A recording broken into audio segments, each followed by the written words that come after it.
വേദിയിലും സദസ്സിലും ഉപവിഷ്ടരായിരിക്കുന്ന ഈ പ്രോഗ്രാമിൻ്റെ ഉദ്ഘാടകനും ചേർന്ന ക്യാപ്റ്റനോടക്കമുള്ള മാന്യ വ്യക്തിത്വങ്ങളെ എല്ലാവർക്കും നമസ്കാരം. കേരള പോലീസിൻ്റെ ഭാഗത്തു നിന്നുണ്ടായിരിക്കുന്ന ഏറ്റവും അനിവാര്യമായ ഒരു ചടങ്ങാണ് ഇന്നിവിടെ നടക്കുന്നത്.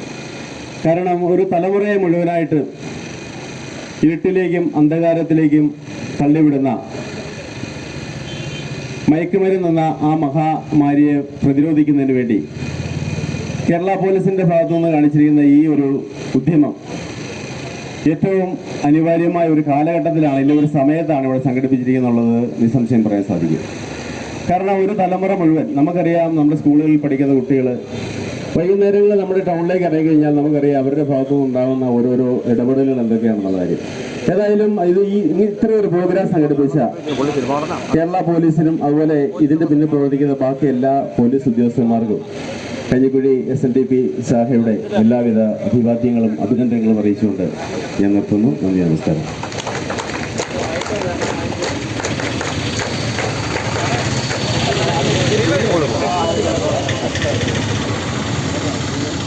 ഈ പോലീസിൻ്റെ ഉത്തരവാദിത്വമാണ് ജനങ്ങളുടെ ജീവനും സ്വത്തിനും സംരക്ഷണം നൽകുക എന്നുള്ളത് ഞങ്ങളുടെ പരമമായിട്ടുള്ള ഉത്തരവാദിത്വമാണ്. അത് രണ്ടാമത് പറയാൻ ഉദ്ദേശിക്കുന്നത് പോലീസിൻ്റെ മാത്രമല്ല, നമ്മുടെ ഓരോരുത്തരുടെയും ഉത്തരവാദിത്വമാണ് ഇങ്ങനെയുള്ള മഹാവിപത്തുകൾ ഇല്ലാതാക്കുക എന്നുള്ളത്.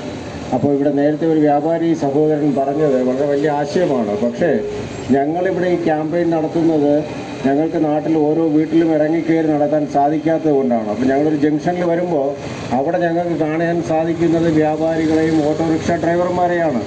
ഈ വ്യാപാരികളും ഓട്ടോറിക്ഷ ഡ്രൈവർമാരും എന്ന് പറയുന്നത് ഒരു നാടിൻ്റെ പരിച്ഛേദമാണ്.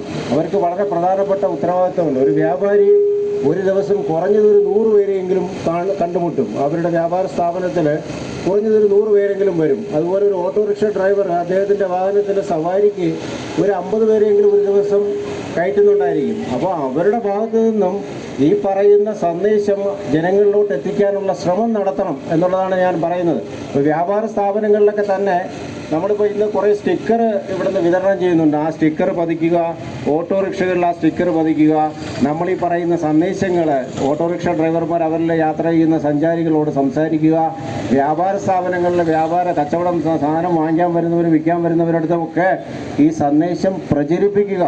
അങ്ങനെ ആ ഒരു രീതിയിൽ മാത്രമാണ് നമ്മുടെ ഈ ഉദ്ദേശ ലക്ഷ്യം സഫലീകൃതമാവുകയുള്ളൂ. അതുകൊണ്ട് ഞാൻ വീണ്ടും വിനീതമായിട്ട് പറയുകയാണ്, ഇവിടെ കൂടിയിരിക്കുന്ന എല്ലാവരും തന്നെ അവരുടെ ഭാഗത്ത് നിന്ന് ഈ സന്ദേശം പ്രചരിപ്പിക്കാനുള്ള താല്പര്യം കാണിക്കുക. Thank you.